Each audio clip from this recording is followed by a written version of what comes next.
Il y a des matins où tu te réveilles et quelque chose ne va pas. Pas d'une façon dramatique, pas d'une façon que tu pourrais montrer à quelqu'un ou expliquer en quelques mots.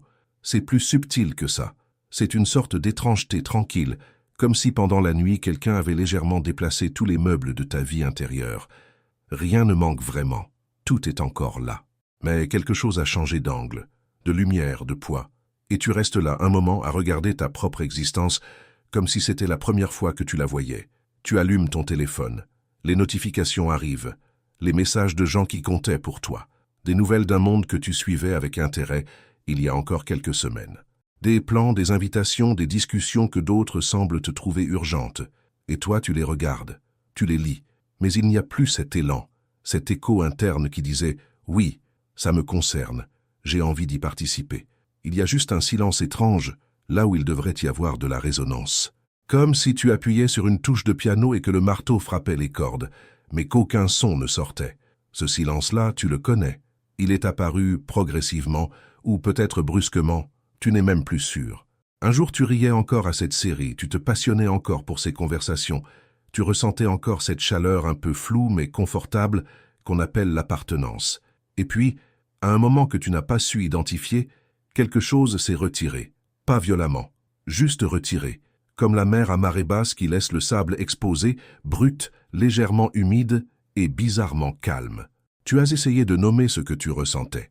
Peut-être la fatigue, peut-être le burn-out, peut-être une dépression douce et insidieuse.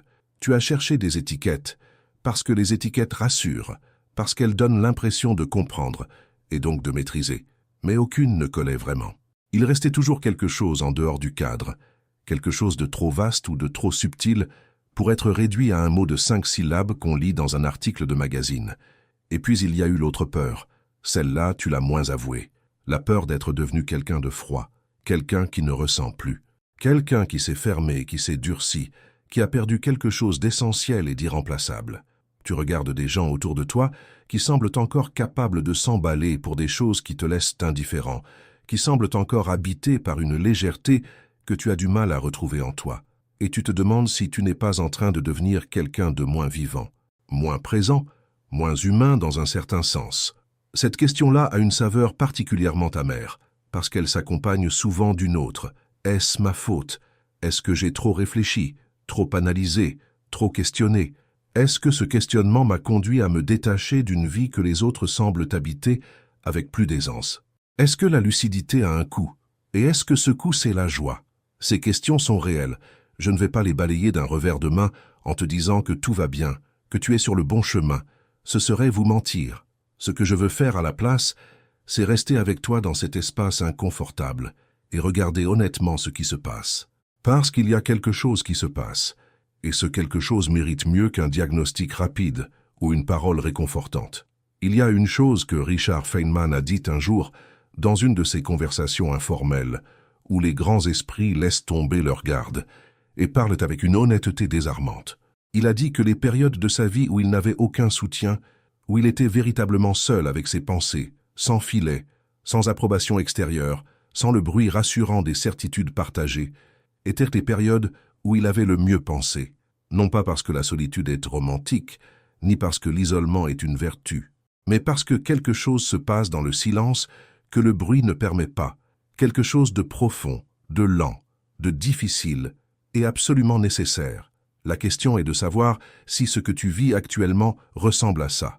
Et pour répondre à cette question, il faut d'abord accepter de regarder honnêtement ce qu'on a été jusqu'ici.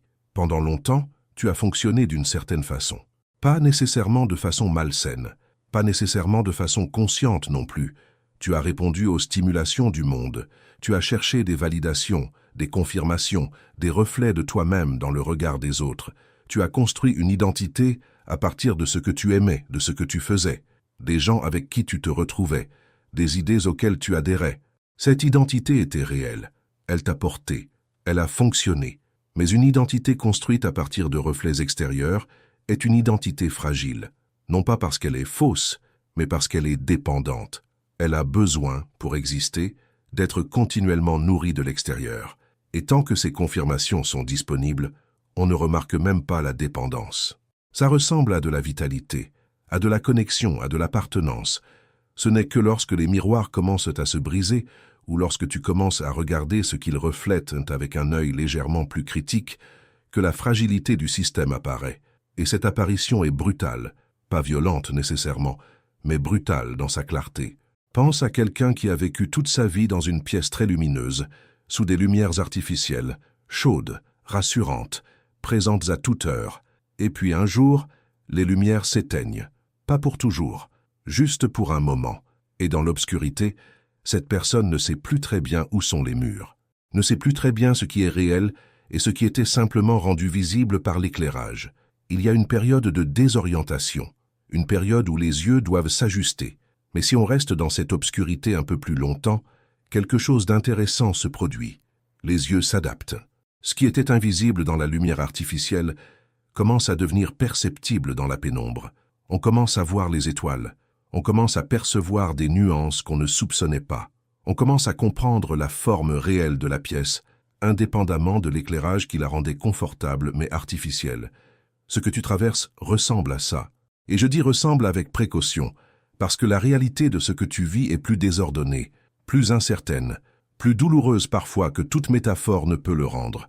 Mais la direction générale, la dynamique de ce processus, me semble réelle et reconnaissable. Il y a une chose que Feynman a observée sur lui-même et sur la pensée en général. Il a remarqué que la majorité des idées qu'on croit avoir ne sont pas vraiment les nôtres.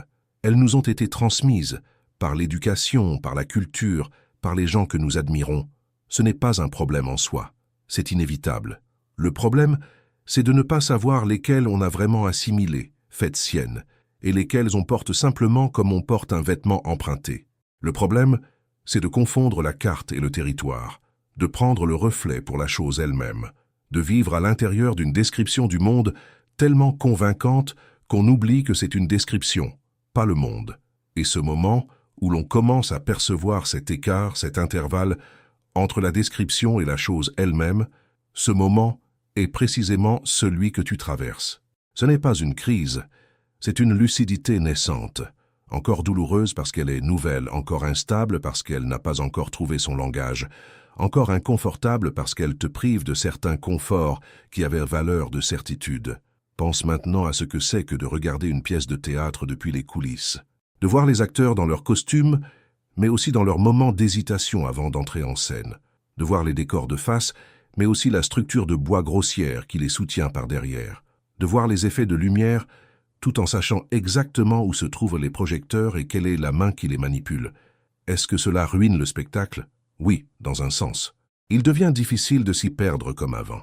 Mais est-ce que cette connaissance te prive de quelque chose d'essentiel ou est-ce qu'elle t'ouvre à quelque chose d'autre? Une relation plus lucide avec le théâtre, une appréciation plus fine de ce qui est réellement accompli, de l'art qui consiste à créer l'illusion consciente, de la beauté précisément parce qu'on en comprend la mécanique. Ce n'est pas une perte, c'est une transformation du rapport à l'expérience. Le problème dans la vie courante, c'est qu'il n'y a pas de programme, pas de fin de représentation, pas de moment où on sort du théâtre et où l'on peut décompresser. On vit dans les coulisses et sur scène en même temps. On voit les mécanismes et on est encore censé jouer son rôle. Et cela crée une tension réelle, une fatigue particulière, un type de solitude qui n'a pas vraiment de nom commun, mais que beaucoup de gens reconnaissent quand on leur en parle. Cette solitude-là n'est pas de la dépression. La dépression est une expérience de contraction, d'appauvrissement, d'obscurité sans orientation. Ce que tu traverses, si ma lecture est juste, est une expérience d'expansion qui fait peur précisément parce qu'elle élargit les horizons au-delà de ce que tes anciens repères peuvent cartographier. C'est vertigineux. Mais le vertige de la hauteur n'est pas la même chose que la chute. Il peut y avoir des chevauchements, bien sûr. La frontière n'est pas toujours nette. Et si à un moment tu sens que ce que tu vis est une souffrance qui t'empêche de fonctionner, alors cette souffrance mérite une attention et un soutien appropriés. Ce n'est pas une faiblesse de reconnaître cela. C'est simplement de l'honnêteté envers soi-même. Mais si ce que tu vis ressemble plutôt à une perte d'intérêt pour des choses qui t'intéressaient, à une incapacité à te satisfaire des stimulations habituelles, à une impatience tranquille envers les conversations superficielles, à un désir de quelque chose de plus consistant que tu ne sais pas encore nommer, alors ce que tu vis est peut-être simplement la lucidité qui cherche sa forme. Il y a un processus que les biologistes décrivent parfois et qui me semble très pertinent ici, la nymphose. Le moment où une chenille, à l'intérieur de son cocon, se liquéfie littéralement avant de se restructurer. Pendant un certain temps, si tu ouvrais le cocon, tu ne trouverais ni chenille ni papillon. Tu trouverais quelque chose d'amorphe, quelque chose qui n'a plus la forme de ce qu'il était et qui n'a pas encore la forme de ce qu'il deviendra. Je ne veux pas être trop romantique à ce sujet. La métaphore du papillon est devenue banale. Mais ce qui m'intéresse dans cette image, ce n'est pas la promesse du papillon, c'est l'honnêteté sur ce que c'est que d'être dans le cocon. Ni l'un ni l'autre, sans forme définie, sans capacité de naviguer dans l'ancien monde et sans capacité encore d'habiter le nouveau. Le vide que tu ressens n'est pas un vide de quelque chose qu'on t'a pris. C'est le vide créé par la disparition d'un ancien système de signification qui n'a pas encore été remplacé par un autre. C'est l'espace entre deux cartes du monde. Et cet espace est réel, et il est vaste, et il est silencieux d'une façon qui peut être soit terrifiante, soit, avec le temps et la juste attention, profondément reposante. Feynman a vécu quelque chose comme ça après les années de son travail intense sur le projet Manhattan. Il a traversé une période de ce qu'il décrivait lui-même comme une stérilité intellectuelle totale. Il n'avait plus envie de penser à la physique, plus envie de résoudre des problèmes, et au lieu de forcer la chose, il a laissé cette période exister. Il s'est donné la permission de ne pas vouloir, de ne pas produire, d'être temporairement sans direction. Et ce qui s'est passé ensuite n'est pas un miracle ou une révélation soudaine. C'est quelque chose de plus humble et de plus réel. Une curiosité légère, presque enfantine, pour un problème simple qui ne servait à rien. Et à partir de cette petite curiosité libérée de toute obligation de résultat, a émergé l'un des travaux qui allait lui valoir le prix Nobel. Ce n'est pas une histoire de récompense. Je ne te la raconte pas pour te dire que si tu traverses une période difficile, tu seras forcément récompensé.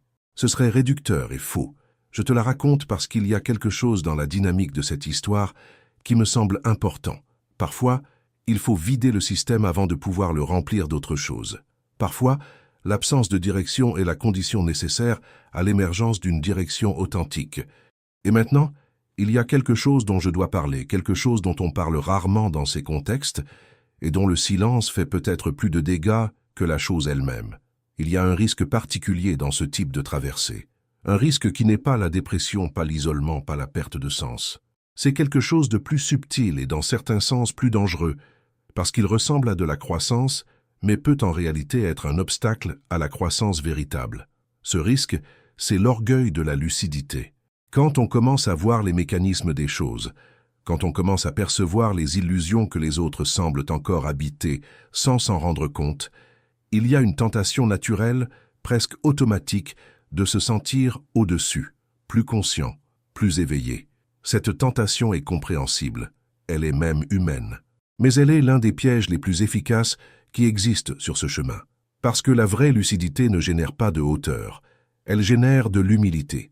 Non pas l'humilité performative, celle qu'on affiche, mais l'humilité réelle qui vient de la compréhension que plus on voit clairement, plus on perçoit l'étendue de ce qu'on ne voit pas encore. C'est la même dynamique que Socrate décrivant son ignorance.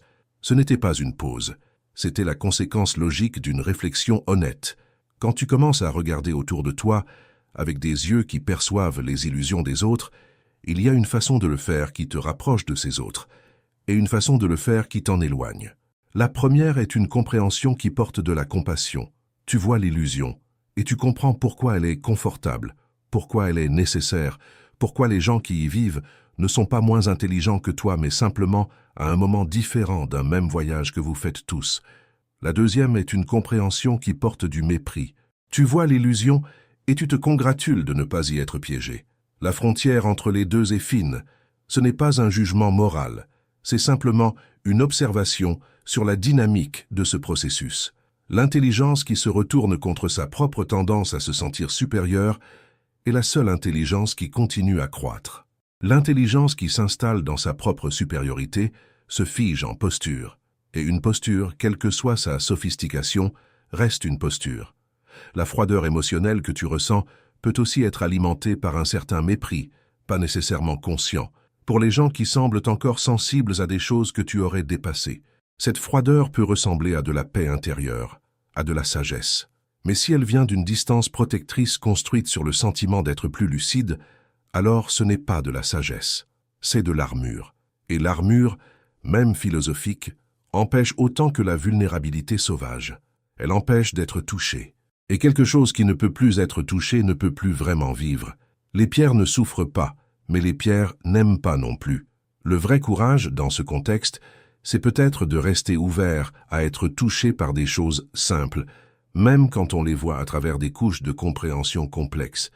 D'être capable d'être ému par une conversation ordinaire, par une lumière particulière un soir, par le rire de quelqu'un, par la façon dont un inconnu tient la porte. Non pas naïvement, non pas sans voir la complexité en dessous, mais précisément parce qu'on la voit et qu'on choisit quand même d'être là, présent, ouvert. Feynman était extraordinairement doué pour ça. Malgré tout ce qu'il savait, il gardait une capacité à s'émerveiller de choses que d'autres auraient trouvées banales. Il disait que savoir comment une chose fonctionne n'enlève rien à sa beauté, que comprendre la physique de l'arc-en-ciel ne le rend pas moins beau mais le rend différemment beau, parce qu'on y ajoute une couche de compréhension à la couche de perception. Voir et comprendre ne sont pas des ennemis. Ils peuvent être des alliés, mais seulement si on ne laisse pas la compréhension étouffer la perception directe. Et maintenant, laisse-moi te dire quelque chose sur ce vide, sur ce silence, sur cette période où les anciens plaisirs n'ont plus de saveur et où les nouveaux ne sont pas encore visibles. Ce n'est pas un échec, ce n'est pas une punition.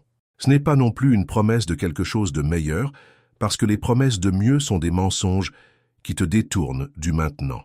C'est simplement un intervalle, un espace entre deux façons d'être, et cet espace est réel, et il mérite d'être habité avec la même présence que n'importe quelle autre expérience. Pas combattu, pas nié, pas précipitamment rempli, habité. Il y a une qualité particulière dans les périodes de silence forcé, une qualité que l'on ne perçoit généralement qu'en rétrospective, quand on est passé à autre chose et qu'on regarde en arrière. On remarque alors que c'est précisément pendant ces périodes que certaines choses se sont clarifiées, que certaines priorités se sont réorganisées, que certaines compréhensions ont eu le temps et l'espace pour émerger, non pas parce que le vide lui-même produit quelque chose, mais parce que le vide crée les conditions dans lesquelles ce qui était toujours là sous le bruit peut enfin être entendu. Dans notre monde actuel, il y a quelque chose d'extrêmement puissant et d'extrêmement problématique. C'est la disponibilité permanente de la stimulation. À tout moment, si tu te sens mal à l'aise dans ta propre tête, si le silence devient trop lourd, tu peux l'interrompre immédiatement. D'un geste du pouce, tu peux plonger dans un flux de contenu, d'images, de sons, de mots, d'histoires, de distractions de toutes sortes. Et ce flux est conçu avec une précision remarquable pour te garder présent le plus longtemps possible. La conséquence de cette disponibilité est que nous avons presque perdu la capacité de rester seuls avec nous-mêmes, de rester dans le vide sans le combler immédiatement, de laisser l'inconfort exister suffisamment longtemps pour commencer à dire quelque chose, de traiter l'ennui comme une information plutôt que comme un problème à résoudre. Feynman n'avait pas ce défi précis.